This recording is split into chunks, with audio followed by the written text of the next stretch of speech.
Why isn't Mizmor, Shir, Chanukat, Habayit, David, Tehillim, Perek, Lamed, inside Psukei Zimra? It's just outside the door. It's almost as if it's in the doorway facing outward. It didn't make it in between Baruch Shamar, which says these are the songs of David, and Yishtabach, which is the capping bracha. Well, there are those who theorize that actually this chapter of Tehillim, which we have records indicating was the chapter that was recited by the Maccabees, by the house of Hashmonai at the time of their victory as their Shir Shel Yom, Chanukat, dedication, L'Olam, saying thank you to Hashem and thanksgiving for the victories of the period of time.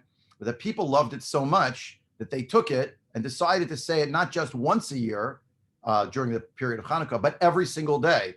And therefore, it couldn't be added in, technically speaking. I think thematically, though, there's another reason why we recite this chapter outside of Psukei Zimra.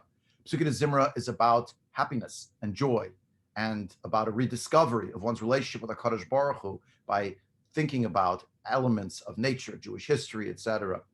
But this has really a low and a high. There's a sinusoidal curve going on, like you could picture it on a graph.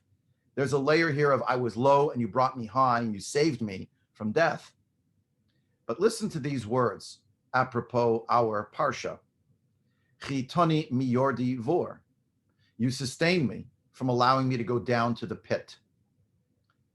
I thought initially it was just a turn of phrase by David HaMelech, but then you realize that later on in the same chapter of Tehillim, we say the words, Ma betze bedami b'ridati el shachat, hayudecha afar, hayagid amitecha.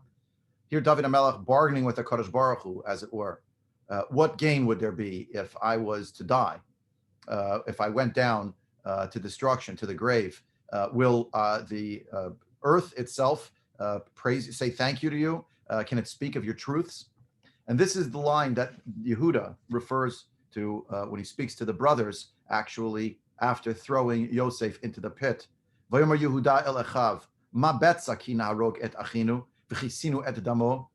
What gain would there be if we killed our brother and covered up his blood? And of course, that's where they hatched the plan to sell Yosef. Essentially, Parshat Vayeshev and Mizmor, Shir, Chanukat, Habayit, David, at least from an emotional perspective, an individual who's concerned about going down and wants to come up, I have a feeling, I can't say it's more than that David HaMelech, in composing this chapter of Tehillim al Pi Ruach HaKodesh, is also drawing themes from Parshat Vayeshev. Instead of going down to the pit, to the bore, he taught me where he sustained me and brought me up. And so it should be for us as well on this great holiday of Chanukkah. Hashem Elokai Le'olam Odeka.